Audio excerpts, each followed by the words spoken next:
Movie है ये Chhaava movie. 40 दिन तक छत्रपति संभाजी महाराज हो गए, ये उन्हें सताया गया। 40 दिन में अगर पब्लिक उठती तो काट कूट देती। बेटा को मारा गया दिल्ली में, तो घोड़ा गाड़ी से लाया गया। समय हिम्मत नहीं हुआ कहने का कि हमारा देश का राजा है, तुम कैसे लेके चल जाओगे। हिंदू और मुसलमानों के बीच में इतना बुरा दंगा फैला दिया था, टूटे घर में था वो इंसान। ऊपर वाला भी माफ नहीं करेगा। हम इंडियंस की एक सामूहिक गलती क्या होती है, हम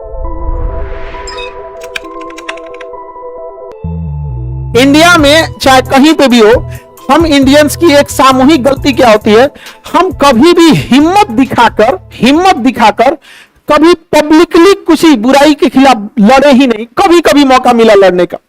आप सोचिए 40 दिन तक, अभी मूवी है ये छावा मूवी, 40 दिन तक छत्रपति संभाजी महाराज हो गए, ये उन्हें सताया गया। कितने दिन तक? लेकिन पब्लिक रिएक्शन हुआ नहीं। 40 दिन में अगर पब्लिक उठती तो काट कूट देती, लेकिन पब्लिक ही नहीं उठती है इंडिया में। 1857 की जब क्रांति हुई ना, तो सारी क्रांति जब खत्म हुई तो क्रांति का नेतृत्व करने वाला था बहादुर शाह जफर। उस समय कोई हवाई जहाज नहीं था। बहादुर शाह जफर के बेटा को मारा गया दिल्ली में, उसे कैदी बनाया गया और दिल्ली से पूरा उत्तर प्रदेश घोड़ा गाड़ी से लाया गया। किसी की हिम्मत नहीं हुई अंग्रेजों के खिलाफ बोलने की उस समय। फिर एक बिहारी भगवान पे भारी वाला जो है, हम लोग पूरा बिहार पार किया।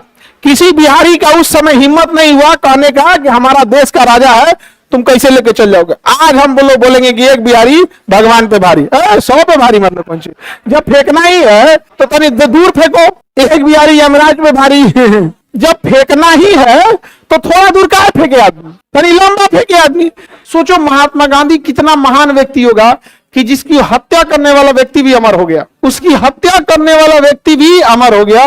वरना नाथूराम गोडसे के जीवन में और पढ़ते क्या, यही पढ़ते कि इस इंसान के अंदर इतनी भी हिम्मत नहीं थी कि लॉर्ड माउंटबेटन को मार सकता था। यह इतना कायर था कि जिन्ना को नहीं मार सका। हम और आप अगर रहते हैं तो इतने में से कम 10-15 ऐसे बच्चे जरूर मिलते जिनके सामने अगर विभाजन हो रहा होता, मार दिए रहते जिन्ना को। लेकिन मौका मिला था गोडसे को, मारा किसको? 80 साल के बुढ़ा को। 80 साल के बुढ़ा को, वो भी निहत्ता, बीमार था, चल नहीं पा रहा था, तो कंधा पे हाथ रख के चलना पड़ रहा था। 80 साल का बूढ़ा इंसान। जब देश को आजादी मिल रही थी ना, जब देश को आजादी मिल रही थी तो सारे नेता दिल्ली भाग गए वाह वही लूटने के लिए, वाह भाई वाह वाह वाह वाह। लेकिन गांधी उस समय बंगाल के नोआखली में थे। नोआखली में हिंदू और मुसलमानों के बीच में जिन्ना ने इतना बुरा दंगा फैला दिया था जिसका कोई हद। नंगी तलवारें लेके दोनों लोग की ओर घूम रहे थे। एक टूटा हुआ मकान जिसको दंगे के लोगों ने जला दिया था, तोड़ दिया था, सामान लूट लिए थे, जिसमें ना बैठने के लिए कुर्सी या चौकी तक नहीं था। महात्मा गांधी आजादी के दिन उसी टूटे हुए मकान में थे। कहते कि आजादी की कीमत,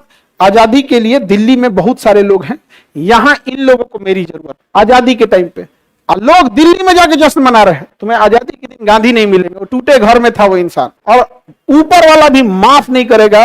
या खुद गांधी की आत्मा जब देखती होगी ना, इतना किए फिर भी गाली देता है। सही बता रहे हैं ना कि अगर तुम कभी रात बिरात मिल गए तो एक झन्नाटा मार देगा इंसान। कहां दे गया छोटा कहीं का, इतना किए रे तुम्हारे लिए, इतना किए, नहीं समझे। उसको भी क्या कहिएगा। ना जीडीपी में आगे, ना एजुकेशन में आगे, ना एग्रीकल्चर में आगे, ना इंडस्ट्रियलाइजेशन में आगे, ना आईटी में आगे, ना मैनेजमेंट में आगे, ना विद्युत उत्पादन में आगे, ना ट्रांसपोर्टेशन में आगे। फिर भी अगर हम ये बोल रहे हैं सबसे आगे हैं, तो फिर अच्छा से फेंकते हैं हम। एक बिहारी ट्रम्प से आगे फेंको भाई, अब हम क्या ही जाता है इसमें, नहीं समझे।